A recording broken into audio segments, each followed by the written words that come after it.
Hello, friends. Well, we survived Iowa, barely, with a team of groundhounds from Minnesota, Colorado, and yes, even a native Iowan. We set out to find good stories about the Iowa caucuses. Can citizen journalists make a difference? Can we find stories that are different than what you might see on network television? Let's look back. When we arrived in Iowa, the Uptake's Colorado director, Corinne McDermott, was first on the scene, and we were stuck in a blogger ghetto. I couldn't help but notice a slight difference in accommodations.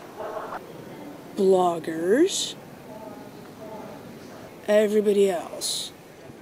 We set up some live videocasts and grabbed interviews with our fellow independent media makers. What have you been kind of itching to tell people but doesn't really fit into the mainstream 5-minute typical interview? Sure, I would say that the traditional media tends to quantify things, everything that they can quantify and put on a chyron in a list, or comparing percentages for polling. That stuff is what the traditional media relies upon for their reporting. In truth, at the core, the caucuses are about relationship building, and because they require such a sacrifice from a caucus goer to actually show up at a specific time, spend in many cases 3 or 4 hours declaring publicly their support for a candidate really has to seal the deal and forge a personal connection.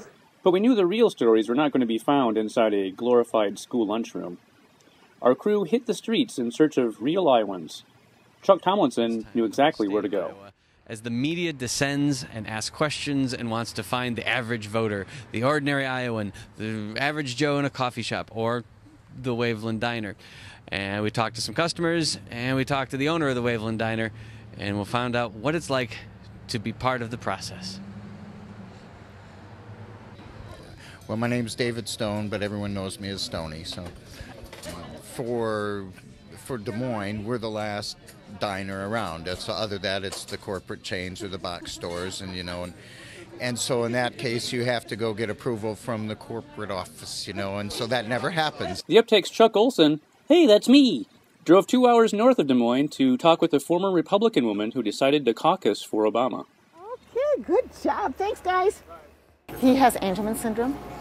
It's a deletion of the 15th chromosome, so he will need care the rest of his life. Huh? So, Adam, who will you be caucusing for tonight? Adam? Spider-Man or Obama? Adam said Obama. Back in Des Moines, all the campaigns had huge rallies. Ron Paul? What will happen to the government if we don't have an income tax? And what are you going to replace it with in order for the government to exist? And you know what I want to replace it with? I want to replace it with nothing. The war. He's talking about bringing our troops home, and he's not talking 4 years from now. He's talking now, which is what I want. Barack Obama? He was talk to volunteers as they're filling out with their experiences in caucusing and door knocking and phone making tonight. Joe Henry. Joe Henry, what did you think about the rally, Joe? That was fantastic. It was great. It was all about hope. It was about having a new type of president, hopefully. Hillary Clinton. America needs to pick a president who will make the changes that we all know that we have to have.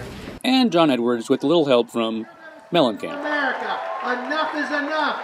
We want our country back. We want our democracy back. My wife was 13 years old when I wrote this song. Of course, the campaigns didn't always want citizen journalists hanging around.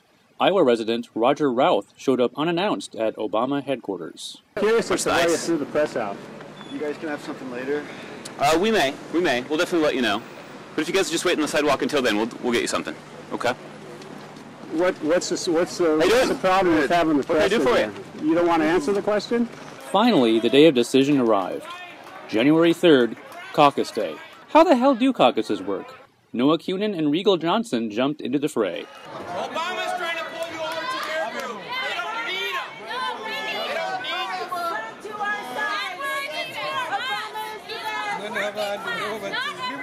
our side. Obama is the best. We've experienced 8 years of despair with this Republican president. I hope in my lifetime I'll never see another Republican president. And are you going to caucus tonight? I'm going to caucus tonight. Who are you caucusing for? I'm caucusing for everybody. We're all eating. Well, you know, at the end of the day, good citizen journalism is good journalism. Maybe it doesn't matter how much money you have. Maybe it doesn't matter what room you're in. There's not much going on. I thought, hey, let's get comfortable. Good stories are out there for the taking. We like to think we found a few here in Iowa. For Veracifyer and the entire Uptake team, I'm Chuck Olson.